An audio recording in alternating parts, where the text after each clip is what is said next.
big story right now, the results of the by-elections in 7 assembly seats across 6 states which are in. The BJP has won 4 seats, the RJD has won Mokamma, the TRS has won Manugod in Telangana, and the Shiv Sena Uddhav faction has won the Andheri East seat.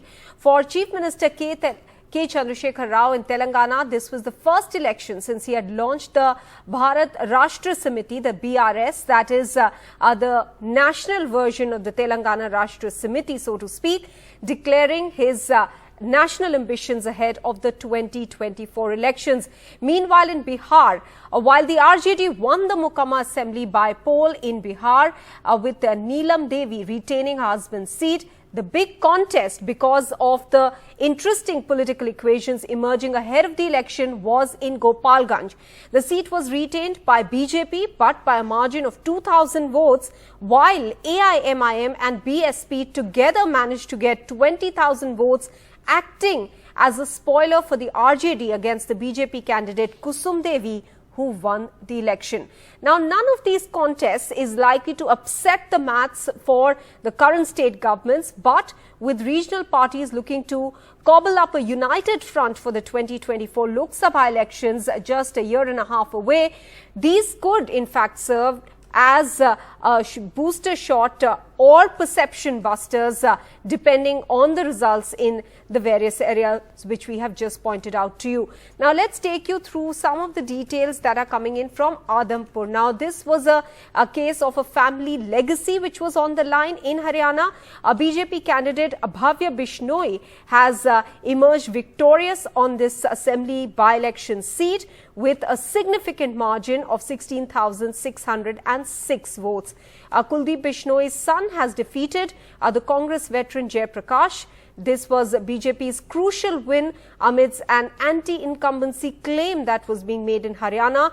The seat was vacant after Kuldeep Bishnoi crossed over to the BJP.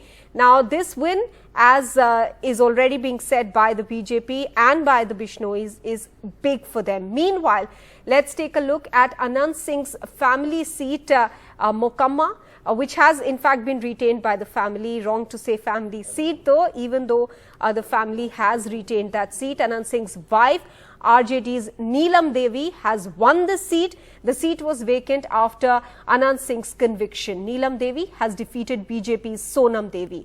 And now to Gopalganj, which we were talking about. BJP's winning streak continues in Gopalganj. Tejasvi Yadav's campaign remained pretty much ineffective. Kusum Devi defeated RJD's Mohan Prasad Gupta. The seat was vacant after BJP MLA's death.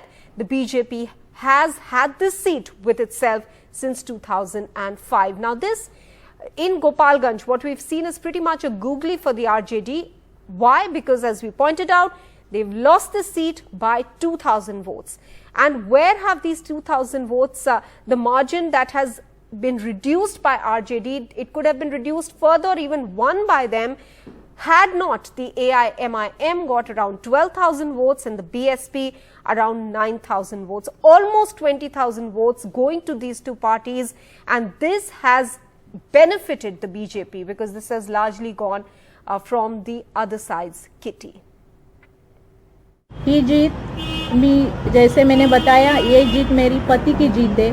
उन्होंने जो काम किया है, विकास काम किया, अंधेरी का जो विकास, वो उनका ध्येय था, ध्यास था, उसकी जीत है ये। देखिए, मैं ये जीत माननीय नरेंद्र मोदी जी की नीतियों की जीत है। ये जीत माननीय मनोहर लाल खट्टर जी की कार्यशैली की जीत है। ये जीत आदमपुर हलके में चौधरी भजनलाल परिवार का 54 साल का विश्वास, ये उसकी जीत है। मैं आदमपुर हलके की जनता को बधाई देना चाहता हूं कि उन्होंने हम पर पुनः एक बार हमेशा की तरह लगातार 15वीं बार हम पर विश्वास जताया। मैं बधाई देना चाहता हूं आदमपुर हलके की जनता को कि जिन्होंने भूपेंद्र सिंह हुड्डा को धूल चटाई, क्योंकि भूपेंद्र सिंह हुड्डा बाप बेटे 20 दिन यहाँ पड़े रहे और ये भूपेंद्र हुड्डा अपने भाषण में बोलते थे, ये चुनाव जेपी का नहीं है, भूपेंद्र हुड्डा और कुलदीप बिश्नोई का है। ये जीत उन सभी कार्यकर्ताओं और नेताओं की है जिन्होंने दिन रात एक करके इस चुनाव में काम किया। ये जीत चौधरी भजनलाल परिवार और आदमपुर 54 साल के विश्वास की है और ये जीत श्री नरेंद्र मोदी जी और श्री मनोहर लाल जी के नेतृत्व की है। आगे की रणनीति किस तरह की रहेगी आप लोग? श्री मनोहर लाल जी के नेतृत्व में मैं आदमपुर का कायाकल्प करने को प्राथमिकता दूंगा। पार्टी चाहे आरजेडी हो, जनता दल हो या निर्दलीय हो, हर बार जीत अनंत सिंह की होती रही है, न कि किसी पार्टी की। इसलिए जनता दल राजद यह अहंकार न रखे कि यह जीत उनके कारण हुई है। और बीजेपी पहली बार चुनाव लड़ रही थी और तब 62,000 वोट बीजेपी लाने में सफल हुई है। पिछले बार जब अनंत सिंह चुनाव लड़ रहे थे राजद से, तो उन्होंने नीतीश कुमार के उम्मीदवार को 35,000 वोटों से हराया था और इस बार जीत का अंतर केवल 16,000 वोट ही रह गए हैं। और इसलिए मोकामा क्षेत्र के चाहे वो ईबीसी मतदाता हों या लव कुश हों, इन लोगों ने एकमुश्त होकर भाजपा गठबंधन को वोट देने का काम किया है। ये तो पहले से ही तय था, हमारी जीत पहले से ही तय था। हम तो पहले ही बोल दिए थे कि कहीं कोई टक्कर में नहीं है, सिर्फ एक औपचारिकता थी, वो भी पूरी हो गई। लेकिन जिस तरीके से आपके ही अपने लोग जो कई पुराने आपके साथ थे, वो लोग इस बार जिस तरीके से घेरेबंदी की आप लोगों की कि किसी तरीके से अनंत सिंह हार जाए, तो कहे तो कि मोकामा बाबा परशुराम की धरती है, वहाँ मोकामा क्षेत्र की जनता किसी जुमलेबाजी और बहकावे में नहीं आएगी। जितना विधायक जी जनता को सेवा किए हैं, दुख में सुख में और विकास किए हैं, जनता उसी का तो रिजल्ट दे रही है। देखिए, जदयू बीजेपी से अलग हुआ, आरजेडी के साथ गया, महागठबंधन बनाया, फिर भी गोपालगंज में भारतीय जनता पार्टी को ये लोग हरा नहीं पाए और भारतीय जनता पार्टी का कमल वहां खिला है। और ये साफ संदेश है कि जदयू राजद मिलकर भी भारतीय जनता पार्टी को नहीं हरा सकते।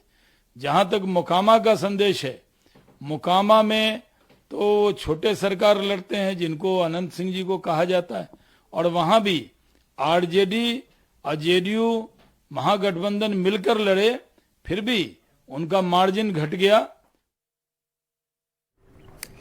Uma Sudhir now explains to us what the win for TRS in this particular seat, Manu Gord, means for the party, and Vedant will give us details about the Adampur seat.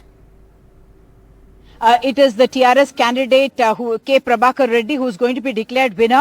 He is probably going to get a margin of over 10,000 votes, which is not a huge margin but a significant margin. And giving him a tough fight was the BJP candidate Komati Reddy Venkat Reddy, who had switched from the Congress to the BJP, necessitating this bypoll. But the interesting story out of Munugod is actually the story of the Congress, because the Congress candidate has possibly lost her deposit, because if we are talking about 1/6 of the votes that poll that you must get, she has not managed to get that, and therefore she may be in that position of a humiliating position of actually losing her deposit. And this was a seat that was in fact held by the Congress. So three things that I must point out. For the TRS, this is not an election that's going to, help him form the government, fall a government or anything like that. And yet it was fought as a very high stakes battle, because it was seen as setting the mood, or at least the perception, before the assembly elections. A bypoll does not necessarily follow the same trend or doesn't become a trendsetter for an assembly election. And yet there are a lot of perceptions that are built on it. And KCR, if he had lost this election, would have been under pressure, because the BJP would have built up the momentum, saying that we are the party on the rise, we already won 2 bypolls, and this third bypoll also winning means that we are the people who are going to emerge as the challengers.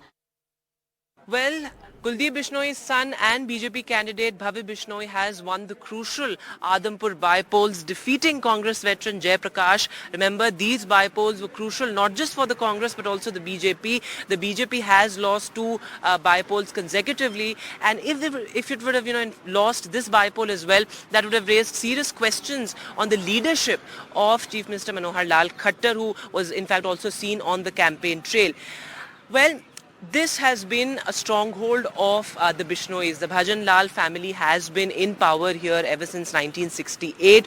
So whichever party they go to, the people here have a certain sense of loyalty for them. Remember, back in 2007, Bhajan Lal had floated another party, and Kuldeep Bishnoi still managed to register a win. So it's a flashback to that, in a sense. What are the other factors that in fact contributed to Bhavi Bishnoi's victory here? Another factor at play was the caste equation. Remember, all the other candidates apart from the BJP, whether it was the Aam Aadmi Party's candidate, the INLD's candidate, or the Congress's candidate, all three of them were Jat leaders. So it's, in all likelihood, the Jat vote in fact got divided between these three candidates, which contributed to the victory of Bharatiya Janata Party here. The other factor at play, in fact, was the campaign. If you look at the campaign of the BJP and the Congress, there are stark differences.